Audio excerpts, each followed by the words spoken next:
Now we have next heading, that is superposition principle and Coulomb's law. Coulomb's law थोड़ा बहुत तो आपको आता होगा, और अगर नहीं भी आता है तो इतना ही अभी यहाँ पे आपको आता है तो भी सफिशिएंट है। क्या कि दो अगर चार्ज हैं, दोनों प्लस हैं, तो इनमें क्या होगा, रिपल्शन होगा। और अगर दोनों माइनस है, अगेन रिपल्शन होगा। लेकिन अगर एक प्लस है दूसरा माइनस है, या पहला वाला माइनस है दूसरा वाला प्लस है, इन दैट केस ये दोनों क्या करेंगे, एक दूसरे को अट्रैक्ट करेंगे। इतना भी आपको आता है तो काम चल जाएगा। दरअसल यहाँ पर हमें ओनली कूलम्स लॉ की बात नहीं करनी है, हमें सुपरपोजिशन प्रिंसिपल की बात करनी है। सुपरपोजिशन प्रिंसिपल क्या होता है, कब लगता है, ये सब हमें जानना है। बेस्ड ऑन दैट ये क्वेश्चन है जो हमें करना है। इस क्वेश्चन को अभी नहीं करेंगे, अभी तो इसे हम होल्ड पे डाल रहे हैं। थ्योरी पहले कंप्लीट कर लेते हैं, फिर इस क्वेश्चन को करेंगे। तो यहाँ पर सुपरपोजिशन प्रिंसिपल की बात करनी है। ये कब रिक्वायर्ड होता है, जब सिस्टम में दो से ज़्यादा चार्ज हो। जैसे यहाँ पर तो दो ही चार्ज थे, यहाँ पर तो दो ही चार्ज थे। तो जब दो चार्ज है तो कहानी बहुत आसान है, लेकिन अगर दो से ज़्यादा हो तो क्या करें। जैसे मान लो एक चार्ज हमारे पास ये वाला है, एक और चार्ज है ये वाला है, और एक और चार्ज है और वो सपोज करिए यहाँ पर है। तो हमें सुपरपोजिशन प्रिंसिपल की रिक्वायरमेंट होगी। इनका नाम रख लें, अगर सपोज करिए ये 1 हो गया, ये 2 हो गया, ये 3 हो गया। तो मैंने कहा कि जब दो से ज़्यादा चार्ज होंगे देन सुपरपोजिशन प्रिंसिपल की रिक्वायरमेंट होगी। अब यहाँ पर तो देखिए दो से ज़्यादा चार्ज हैं, in that case superposition principle की रिक्वायरमेंट होगी। सुपरपोजिशन प्रिंसिपल किस लिए होता है, किसी एक पर्टिकुलर चार्ज पे ओवरऑल क्या होगा, ओवरऑल फोर्स कितना होगा, नेट फोर्स कितना होगा, उसकी ट्रेजेक्ट्री क्या होगी, वो कहाँ जाएगा, किधर को जाएगा, जाएगा या नहीं जाएगा, इक्विलिब्रियम में होगा या नहीं होगा, ये सारी चीज़ें पता लगाने के लिए। लेकिन ध्यान दीजिएगा, दो चार्ज में कहानी बहुत आसान होती है, सुपरपोजिशन प्रिंसिपल की रिक्वायरमेंट नहीं होती है जैसा कि यहाँ पे, बट यहाँ पे रिक्वायरमेंट होगी। तो यहाँ पर हम सुपरपोजिशन प्रिंसिपल लगाएंगे जहाँ पे तीन चार्ज हैं। सुपरपोजिशन प्रिंसिपल लगाने के पहले सबसे ज़रूरी बात कि हम किस चार्ज के बारे में जानना चाहते हैं, कि नेट फोर्स कितना होगा, कि वो किधर जाएगा, उसकी ट्रेजेक्ट्री क्या होगी। पहले ये आइडेंटिफाई करना बड़ा ज़रूरी है कि हम ऑन व्हाट चार्ज फोर्सेस को सुपर इम्पोज करना चाहते हैं, ऑन व्हाट चार्ज हम नेट फोर्स निकालना चाहते हैं। Suppose we want to calculate net force on 2। ये जो 2 है इसके बारे में जानना चाहते हैं कि ये किधर जाएगा, इसकी ट्रेजेक्ट्री क्या होगी, इसमें फोर्स कितना होगा, नेट फोर्स कितना होगा, ये किधर जाएगा। ये सारी चीज़ें आप इस चार्ज 2 पर आप जानना चाह रहे हो। For that we use superposition principle. क्या होता है ये प्रिंसिपल, जिस चार्ज पर हमें जानना है कि नेट फोर्स कितना होगा, उस चार्ज के अलावा जितने भी चार्जेस हैं सबको 1 बाय 1 कंसीडर कर लीजिए। जैसे यहाँ पर हमें 2 के बारे में जानना है कि ये किधर जाएगा, तो 2 को छोड़ करके बाकी जितने भी हैं, यहाँ पे 1 है और 3 है, इनको 1 बाय 1 कंसीडर करिए। जैसे कि यहाँ पर अगर हम बिकॉज ऑफ 1 देख लें, एक काम करो, इसको 3 को यहाँ बना लो, नहीं तो हो सकता है आपको दिक्कत आए समझने में। तो यहाँ पर हम 2 के बारे में जानना चाहते हैं कि नेट फोर्स कितना होगा, वो किधर जाएगा। तो मैंने कहा जिसके बारे में आप जानना चाहते हो उसको छोड़ के उसके अलावा जितने हैं सबको कंसीडर करिए 1 बाय 1। मतलब ये देखिए कि ये जो 1 है इसकी वजह से 2 किधर जाएगा, फिर देखिए ये जो 3 है इसकी वजह से 2 किधर जाएगा। यहाँ पर देन आफ्टर हम जब 1 बाय 1 कंसीडर कर लेंगे तो उनको सुपर इम्पोज करेंगे। मतलब यहाँ पे अगर 3 ना होता, ओनली 1 होता, तो 2 किधर जाता, 2 आपका बिकॉज ऑफ 1 रिपल होता। इसके बाद में हम अब 1 को कंसीडर कर लिए, 3 को करेंगे। अब यहाँ पर हम मानेंगे कि 3 है और अगर 1 ना होता तो ये 2 किधर जाता, ये 2 बिकॉज ऑफ 3 इधर जाता। अब यहाँ पर अगर इन केस कोई रैंडम वैल्यू ले लूँ मैं, जैसे ये 10 न्यूटन है और ये मान लो 7 न्यूटन है, आप समझ गए होंगे कि ये 2 किधर जाएगा। ये जो 2 है यहाँ पर 10 आएगा, यहाँ पे 7 आएगा, ये फोर्सेस 180 के एंगल पे है, नेट फोर्स 3 न्यूटन आएगा। ये आपका जो दूसरा वाला चार्ज है ये आपका किधर जाएगा, ये आपका राइट साइड में जाएगा। सपोज करिए यहाँ पर आपके पास अभी भी 3 चार्जेस हैं, लेकिन इस बार हमें एग्जैक्टली 2 के बारे में नहीं पता लगाना है कि वो किधर जाएगा, हमें पता लगाना है 1 किधर जाएगा। तो वन के बारे में पता लगाना है तो वन को ही छोड़ करके इसके अलावा जितने भी चार्जेस हैं लाइक 2 और 3, इनका इफेक्ट देखिए वन पे क्या आएगा। तो 1 बाय 1 देखना है, फिर उनको कंबाइन करना है। मतलब अगर 3 ना होता तो बिकॉज ऑफ 2 ये 1 जो है किधर जाता, ये 2 रिपल करता, तो ये देखिए ये रिपल हो रहा है। अब यहाँ पर 2 को कंसीडर कर लिया, 1 पर हम कैलकुलेट कर रहे हैं, नेट निकाल रहे हैं because of others 1 by 1। Because of 2 पता लग गया किधर जाएगा ना, बिकॉज ऑफ 3, बिकॉज ऑफ 3 जो ये 1 है ये रिपल होगा, ये अगेन इधर जाएगा। तो चाहे 2 का इफेक्ट देख ले चाहे 3 का इफेक्ट देख ले, बोथ टेलिंग व्हाट कि 1 जो है that must go towards left. तो ओवरऑल यहाँ पे ये जो 1 है ये लेफ्ट में जाएगा। क्लियर हुआ। अब यहाँ पर जैसे मान लो 4 आपके पास चार्ज गिवन है, we have 4 charges, all are positive suppose करिए 1 2 एंड 3, एंड हमें पता लगाना है कि 3 किधर जाएगा। तो हम यहाँ पर 3 के अलावा जितने भी हैं 1 2 एंड 4 इनको देखेंगे और इनका इफेक्ट देखेंगे 1 बाय 1। 1 की वजह से जो 3 है वो किधर जाएगा, ये जो 1 है ये 3 को क्या करेगा, ये रिपल करेगा लाइक दिस। ठीक है, इसके बाद हम 1 का इफेक्ट देख लिया, अब 2 का इफेक्ट देखेंगे। जब 2 का इफेक्ट देखेंगे तो मान लेंगे थोड़ी देर के लिए 1 एंड 4 नहीं है, तो बिकॉज ऑफ ओनली 2 जो 3 है ये इधर जाएगा। अब इसके बाद में हम यहाँ पर 4 को देखेंगे, तो बिकॉज ऑफ 4 जो 3 है ये इधर जाएगा। क्लियर है। नाउ अब हम यहाँ पर इन सारे ही फोर्सेस को कंबाइन करेंगे, तो बिकॉज ऑफ 1 ये इधर जाएगा, बिकॉज ऑफ 2 ये इधर जाएगा, बिकॉज ऑफ 4 ये इधर जाएगा। तो यहाँ पर ओवरऑल ये किधर जाएगा, इसके लिए हमें थोड़ा सा लॉ पैरेललोग्राम वगैरह का आइडिया होना चाहिए। यहाँ पर अगर हम इस तरह से एक पैरेललोग्राम कह लें या स्क्वायर कर लें या रेक्टेंगल कर लें, वो तो डिपेंड करेगा मैग्नीट्यूड और एंगल वगैरह पे। एक रफ यहाँ पर टेंटेटिव थीम है कि ये जो आपका फोर्स है इसकी वजह से तो समझ में आ रहा है कि ये इधर जाएगा, और हमें ओवरऑल जानना है किधर जाएगा। इसके लिए हमें इन तीनों का नेट निकालना होगा, इन तीनों का नेट निकालना होगा। तीनों का नेट कैसे निकलेगा, इसको आप थोड़ी देर के लिए भूल जाओ, इसको और इसको कंबाइन कर लो। तो because of this and that, because of this and that, इसकी वजह से इधर जाएगा और इसकी वजह से इधर जाएगा, और इसको मानना है दोनों की बातें, तो ये इधर जाएगा। तो यहाँ पर जो मैं ये रेड कलर से बना रहा हूँ ना, ये जो रेड कलर से मैंने बनाया, ये है इफेक्ट किसका, ये है effect because of this and because of this.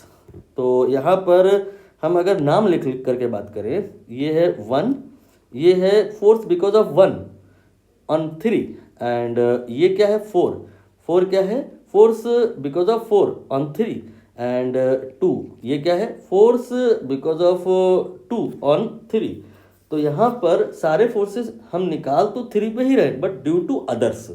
तो ये जो 3 फोर्सेस हैं इनका टोटल इफेक्ट कितना होगा, ये करने के लिए कई तरीके हो सकते हैं। एक तरीका ये हो सकता है कि 2 एंड 4 को आप अभी ओनली कंबाइन करो, 1 को इग्नोर करो, तो 2 एंड 4 का जो नेट आएगा that will be in this way. ये आपका अब कहा जा सकता है कि 2 नहीं है पिक्चर में, 4 नहीं है पिक्चर में, बट इनका रिजल्टेंट R ये है पिक्चर में। तो R जो है वो कह रहा है चार्ज इधर जाएगा, 4 जो है कह रहा है इधर जाएगा, तो इन दोनों का मिला करके 1 जो कह रहा है चार्ज इधर जाएगा। तो R और 1 का जो नेट होगा both telling charge should go along, you can say in this way.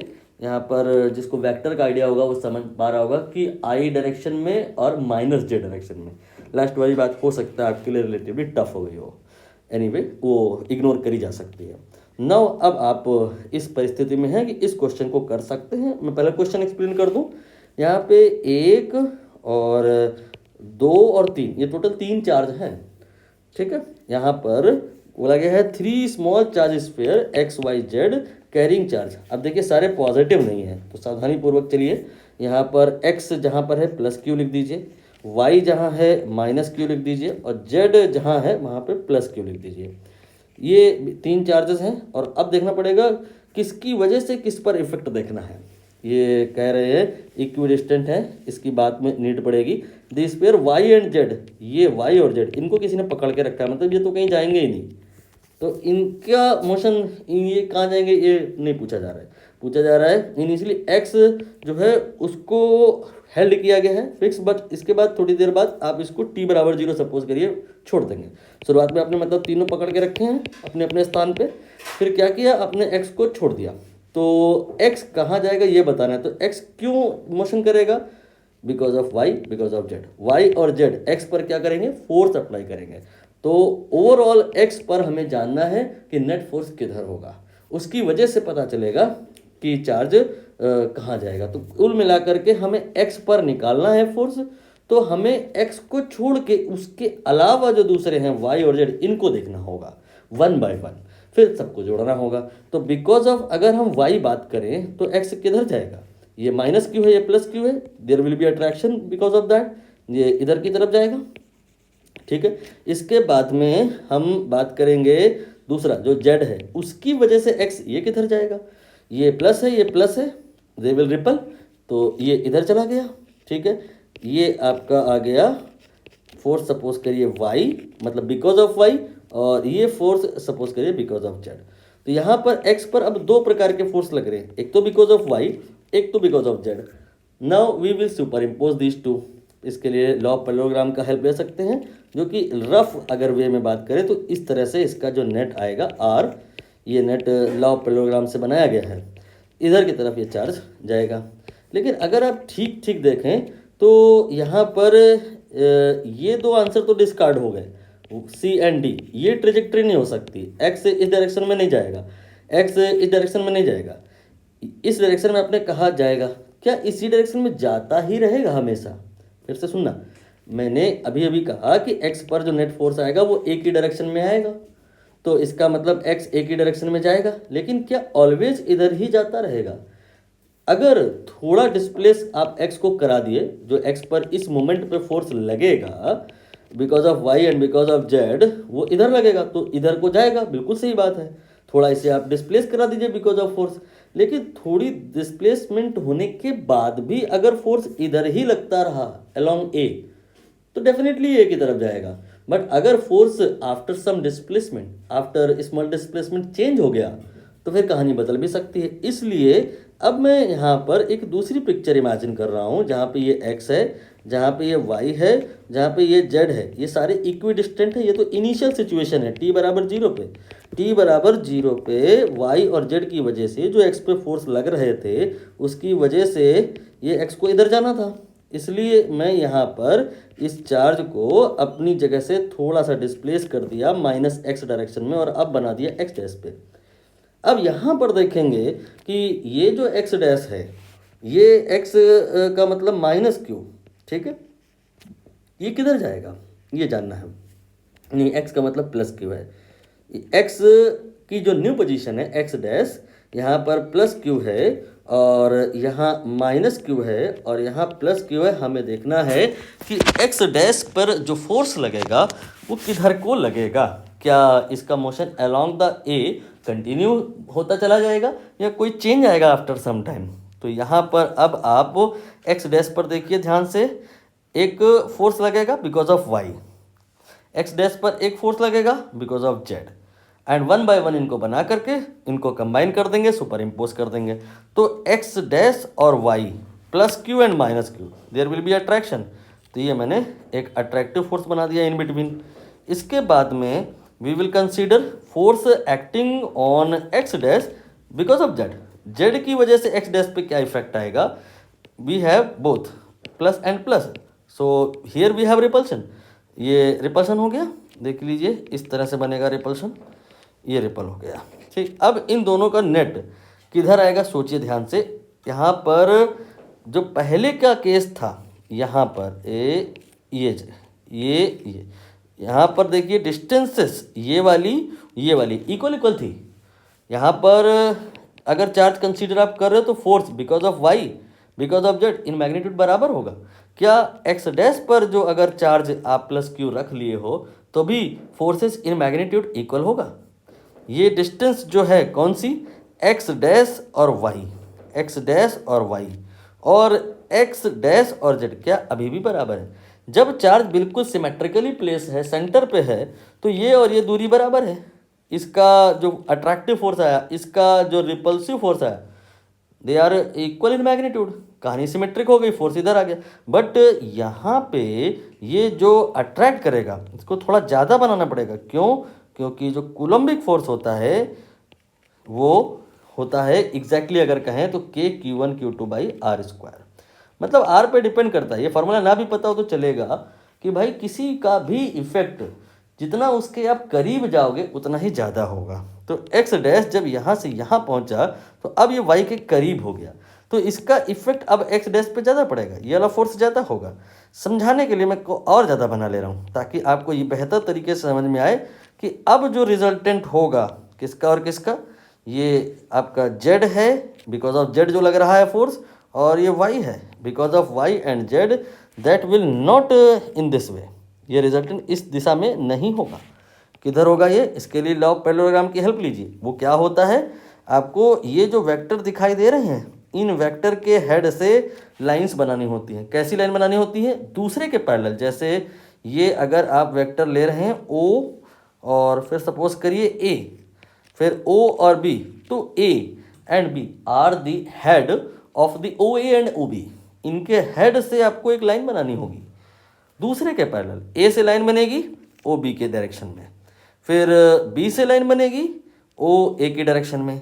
देख लीजिए सावधानी पूर्वक, ये जो रिजल्टेंट आएगा ये परफेक्टली हॉरिजॉन्टल नहीं है, ये आपका कुछ डाउनवर्ड डायरेक्शन में टिल्ट हो गया है। ये देखिए डाउनवर्ड डायरेक्शन में टिल्ट हो गया है, ये इस डायरेक्शन में नहीं आया है। इस डायरेक्शन में तो सिर्फ तभी संभव था जब अगर ये वाला वैल्यू और ये वाला वैल्यू बराबर होता, जो सिर्फ तब था जो अगर x बिल्कुल सेंटर पे होता। तो सेंटर की पोजीशनिंग पर जो फोर्स आया definitely will be in this way. Charge initially will start going along XA but later on what happening over here, ये जो नेट फोर्स आया है ये इधर की तरफ आया है, थोड़ा डाउनवर्ड डायरेक्शन में टिल्ट हो गया है। इसीलिए चार्ज शुरुआत में तो इधर गया लेकिन बाद में इस पर फोर्स नीचे आया, तो फोर्स की डायरेक्शन में इसमें टर्निंग होती चली जाएगी। ये ऐसा आप इमेजिन कर सकते हो काइंड ऑफ दैट। ये शुरुआत का छोटा सा डिस्प्लेसमेंट है x डैश और x dash x double dash, यहाँ से यहाँ तक यू कैन से ये जो है दूसरा वाला स्मॉल डिस्प्लेसमेंट है। ये x डैश पहला वाला स्मॉल डिस्प्लेसमेंट। तो ये छोटे छोटे स्मॉल डिस्प्लेसमेंट को आप जोड़ोगे तो जो ट्रेजेक्ट्री आएगी वो स्ट्रेट लाइन नहीं होगी। ये at least we can say that कि XA आंसर पॉसिबल नहीं है, XB यहाँ पे करेक्ट होगा। तो इस ऑप्शन को कुछ बच्चे बोलते हैं कि सही होगा, जो कि सही नहीं है। सही आंसर होगा ऑप्शन B, जहाँ पे ट्रेजेक्ट्री XA के अलोंग नहीं है, XB के अलोंग है।